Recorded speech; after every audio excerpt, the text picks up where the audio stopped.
जब युद्ध का बिगुल बजता है तो जीत सिर्फ हौसले से नहीं होती, जीत होती है चीर देने वाली रफ्तार से और कपा देने वाली उस ताकत से जो पूरी की पूरी ज़मीन को कपा देती है।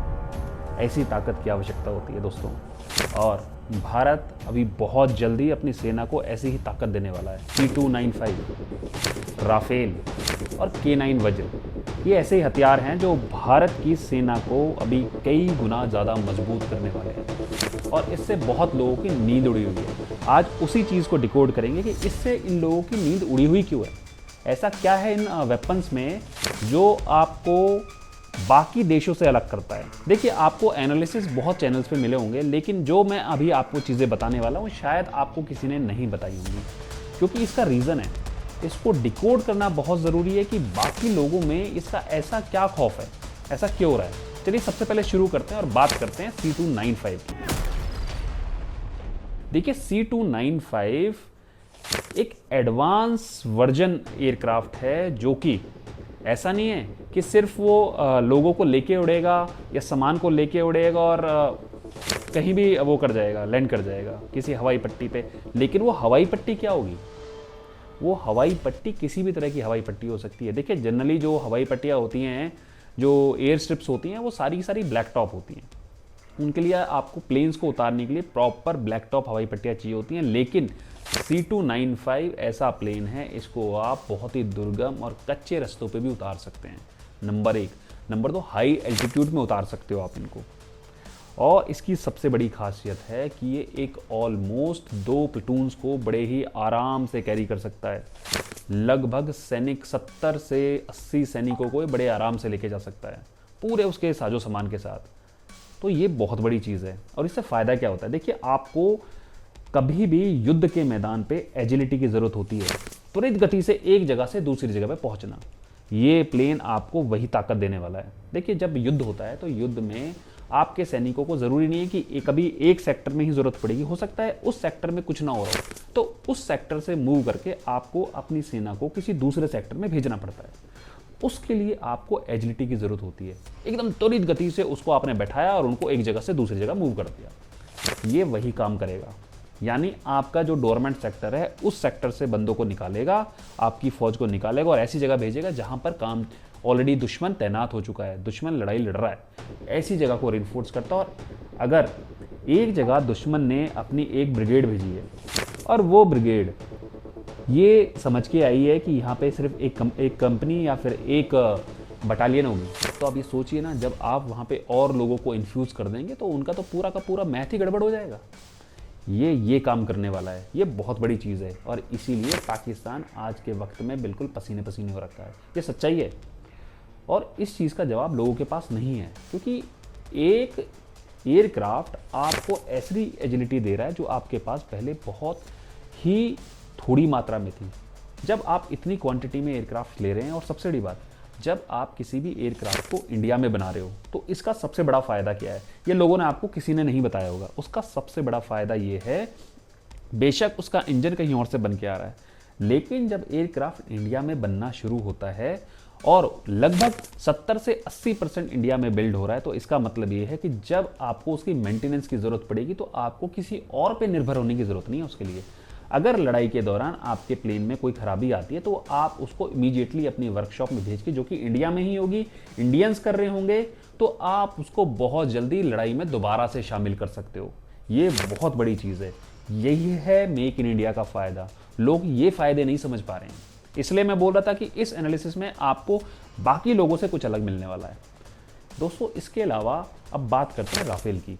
देखिए, जो C295 है, सिर्फ ये यहीं पे नहीं रुक रहा है। ये हमारी सेना को जो ये एजिलिटी दे रहा है, ये एजिलिटी सबसे बड़ी बात है कि जो अपना लैंडिंग एयर स्ट्रिप्स हैं, लैंडिंग और टेक ऑफ, उन एयर स्ट्रिप्स के ऊपर ये बहुत ही छोटे रनवे का इस्तेमाल कर सकता है। ये बहुत बड़ी चीज़ है, क्योंकि लड़ाई के मैदान के आसपास जो एयर स्ट्रिप्स होंगी, वो कहीं ना कहीं क्या होता है, जब आर्मी जो अपने एनिमी है, एनिमी क्या करता है, आर्टिलरी फायर कर रहा है, उसके प्लेन्स आ रहे हैं, तो हमारे रनवेज को वो कहीं ना कहीं नुकसान पहुंचाते हैं।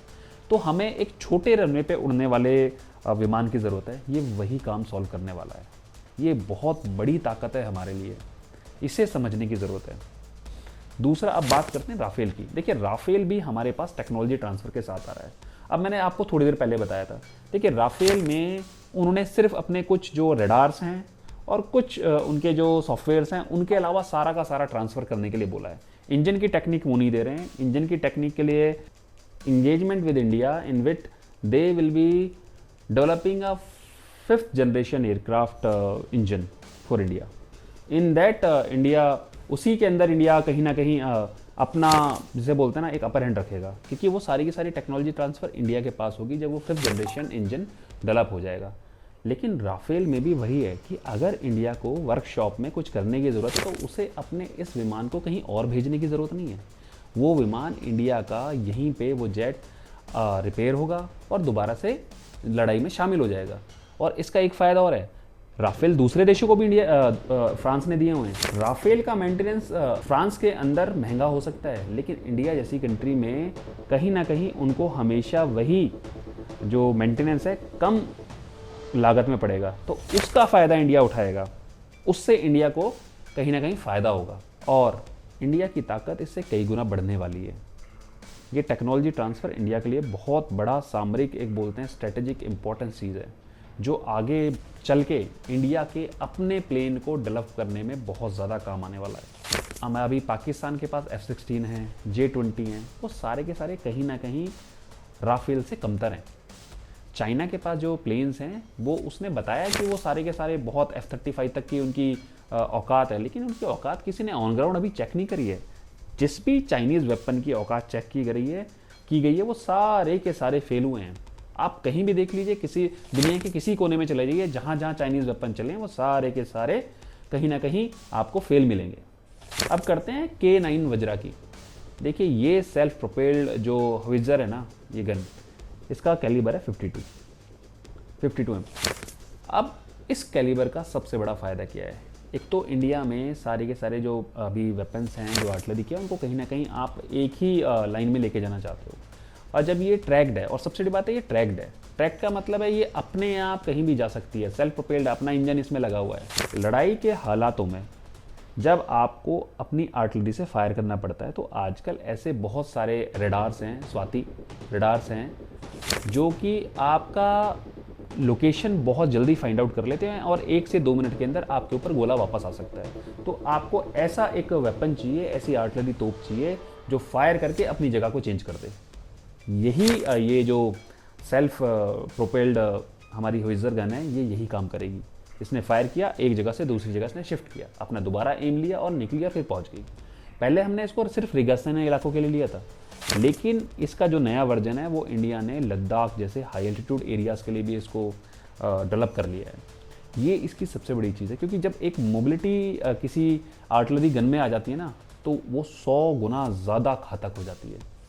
इसकी रेंज 50 से 40 किलोमीटर है, यानी आप इसको कहीं पे भी ले जाके बड़े आराम से दुश्मन की जो उनके जो पीछे वाले एरियाज़ हैं वहाँ पे बड़े आराम से आप एट्रिशन कर सकते हैं, उनको नुकसान पहुँचा सकते हैं। किसी भी आर्टिलरी के अंदर अगर शूट एंड स्कूट की तकनीक है ना, तो दुश्मन उस पर पलटवार नहीं कर सकता, क्योंकि दुश्मन को आपकी लोकेशन पता होनी चाहिए, लेकिन आपने तो अपने लोकेशन बिल्कुल चेंज करते जा रहे हो। देखिए ये जो 3 वेपन आज मैंने आपसे बात करी है ना, C295, राफेल और वज्रा, ये सारे के सारे इंडियन आर्मी के और भारतीय सेना के आत्मनिर्भर भारत के सिस्टम है, उसको आगे बढ़ा रहे हैं।